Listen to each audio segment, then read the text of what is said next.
Okay. Good. What is it? Afternoon, Explore Cam viewers. My name is BJ Kirschhofer. I'm with Polar Bears International, and joined here with Jeff York, also Polar Bears International. It's been kind of an action-packed morning, huh, Jeff? It certainly has. We have a lot of bears still here along the coast. We kind of came across from more or less Watson Point out to Cape Churchill, and I lost count. Jimmy, are you going to come and meet up with us here, bud? Jeff, you were counting earlier. You probably got to 8 or 9 in one view, and then we came out here for a whole nother batch of bears. So we've definitely seen a lot today so far.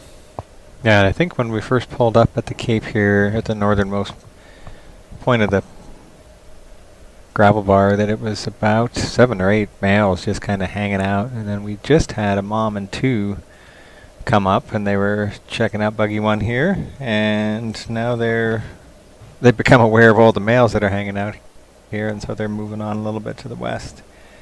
So Jeff, that mom really took off pretty fast. So I take it she doesn't really want to hang around these big males?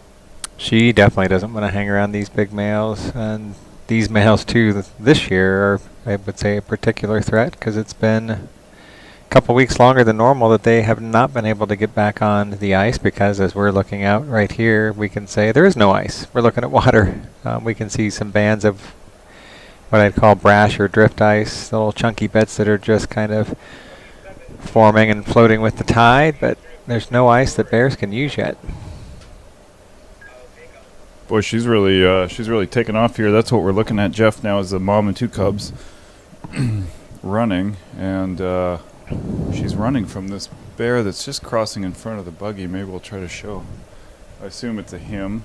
Yep, it's definitely a boy, and it's showing some what I'd call persistent interest in checking out the mom and the 2 little ones over there. Both look like they're yearlings, so they're almost 2 years old. Still much smaller than this big guy, huh? Oh yeah, much smaller, and would be easy for him to do some damage there. Looks like he's hopefully losing interest and is going to come back around. Let them be. We also have, I just noticed off the front of the buggy, a snowy owl that's sitting out on the coast. Oh, really? Looks like it's trying to find some higher points. It has a male polar bear kind of walking towards it as well. There's all kinds of stuff out here. It's been a good year for not only polar bear viewing, but also some of the smaller mammals as well. We've seen lots and lots of fox and ptarmigan and all these other things running around. I guess ptarmigan's not a small mammal, but a lot of other critters cruising around here in the Churchill area. So it's been a good year. We've even seen a lot of little voles, which is sort of one of the important food items for the birds that are up here and for the fox. So when you have a lot of little voles, you would expect the fox to be doing well, and as well as some of these birds. So maybe I'll steer the cam to this big guy. That's a pretty big animal there, huh, Jeff? That's a good-sized male, and he has no concern about us. He just marched right over to check us out there. Yeah, I mean, we are so incredibly fortunate here on Buggy 1 to be sitting out here, in the middle of nowhere, essentially, but in Wapusk National Park.